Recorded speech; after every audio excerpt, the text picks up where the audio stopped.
Pag-usapan natin ngayon yung napipintong rally na gagawin ng Iglesia ni Cristo. Ang dami ng mga haka-haka. Ito, may nagpadala sa akin ng video, ang kaibigan ko from Uzamis. Title is, Rally ng Iglesia, hindi na matutuloy. So, pinanood ko kaagad. Ito, i-share ko sa inyo at bigyan natin ng reaksyon. Pakinggan natin ha.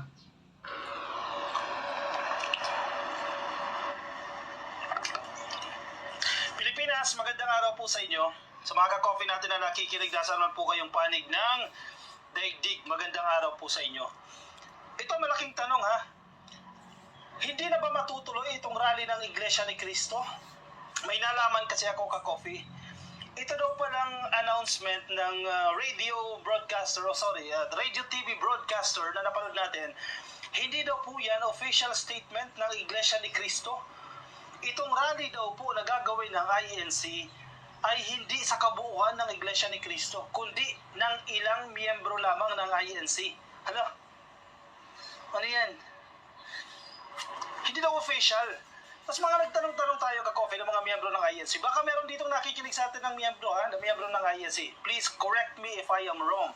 Kasi may mga nakausap ako miyembro, ang sinasabi nila, hindi naman daw yan ina-announce sa kanilang mga pagsamba. Kasi kung official yan, nahihimukin ng kanilang mga miyembro na makilahok sa pagkilos, i-announce yan. Wala daw ganyang announcement. Actually, tahimik nga raw yung karagatan. Wala silang naririnig about dyan sa rally na yan. Except doon sa announcement sa isang TV program. Radio TV program ba yan na inanunsyo nila. At ang term nila ay Okay. So, bigyan natin ng reaksyon, ano? Yung programa na yun is official program ng Net25 sa ganang mamamayan. Yung tatlo palagi nandyan eh. Pangatlo si Congressman Marcoleta. Yung dalawa, kalimutan ko lang pangalan, sila palagi ang napapanood ko na host o anchor. So parang alanganin ito yung grabe, nakakalito. So, please lang, mag-comment din kayo, mga kaibigan, para maliwanagan ba tayo kung ano ba talaga, matutuloy o hindi. Tuloy natin si Ka-Coffee.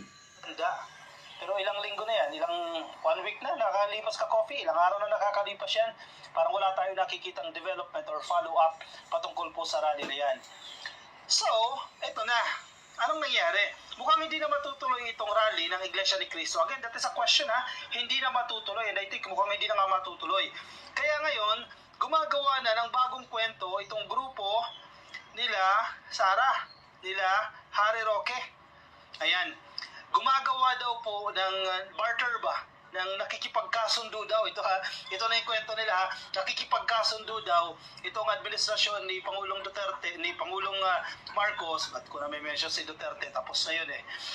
Nakikipagkasundo daw po itong administrasyon ni Pangulong Marcos sa grupo ng mga Iglesia ni Cristo. Ang tanong, bakit makikipagkasundo si PBBM? Magkaisa nga sila ng sinasabi eh. Suportado nga ng INC. Yan ang magandang tanong. Kasi, very clear yung announcement doon sa Net25, yung sa ganang mamamayan, na yung INC rally gagawin in support sa opinion o kahilingan ng Pangulong Marcos Jr.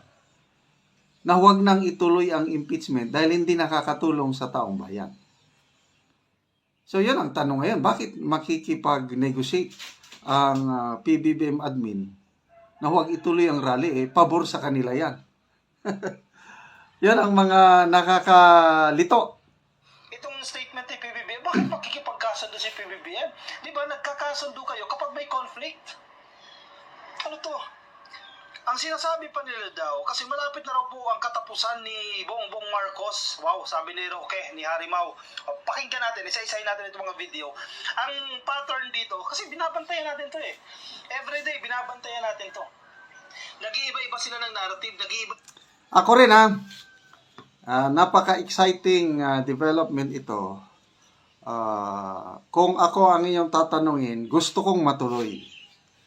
Kasi nga, para sa, yung purpose is, para hindi magkawatak-watak ang ating bayan. So, pabor kay PBBM dahil ang iglesia, suportado nila si PBBM yung kanyang pahayag na huwag ituloy ang impeachment para hindi masayang ang panahon. Pabor din kay BP Sara para hindi na siya mag-undergo ng trial. So, pabor sa taong bayan para hindi na iinit pa ang political situation. Kasi, wala, yung image ng ating bansa, tayo ang pinag-uusapan sa ibang bansa itong sigalot sa politika. It's not good for our economy.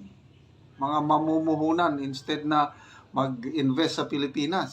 Atras na lang dahil may kaguluhan sa politika eh. Ba sila ng kwento? Ang pinapalabas sila ngayon, malapit na raw ang katapusan ni PBBM kung, ito yung condition ha, kung hindi raw po tatanggalin si Romualdez bilang Speaker of the House. Pakinggan natin. Dahil akala nila, dahil nasa kanila, talagang alam nilang bumasa ng, kumbaga, usaping politika.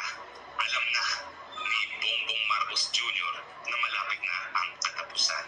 Kapag hindi yan, Malapit na ang katapusan. Ano yun? Katapusan ni PBBM bilang presidente? May ouster plot ba? Sabi niya wala. Sabi ni Bato walang ganyang move. Natanggalin si PBBM sa pwesto. Bakit malapit na ang katapusan? Ano, magre-resign si PBBM? Anong dahilan? Bakit siya magre-resign? Machuchugi si PBBM? Dahil pinapakalat niyo may sakit? Ano, may impeach si PBBM? Dahil sabi niyo betrayal of public trust? Dahil gumagamit ng coke? Okay, so hindi ako naniniwala na mayroong ganyan, ano? Lalong magkakagulo ang bansa pag may plano o may destabilization. Kung ako yung tatanungin, is mas maganda ituloy na lang nila ang kanilang mga termino. Binutuhan sila ng taong bayan. Let them finish their term. Ang labanan na lang sa 2028. Makikita kung sino ang malakas. Ay, so, sa basa ko, ako na ito, sarili kong, ito. Habang wala pang statement ang iglesia, matutuloy yan. To me, yung announcement doon sa ganang mamamayan, to me, that's an official statement. Kasi ang sabi ni Ka-Coffee, hindi daw official statement. Para sa akin, official statement yun. Maalala ko nung, kailan ba yun, yung issue sa charter change?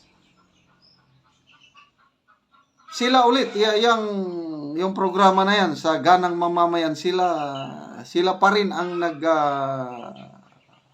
sa publiko ng Iglesia ni Cristo, ang stand is, hindi sila sang-ayon sa charter change.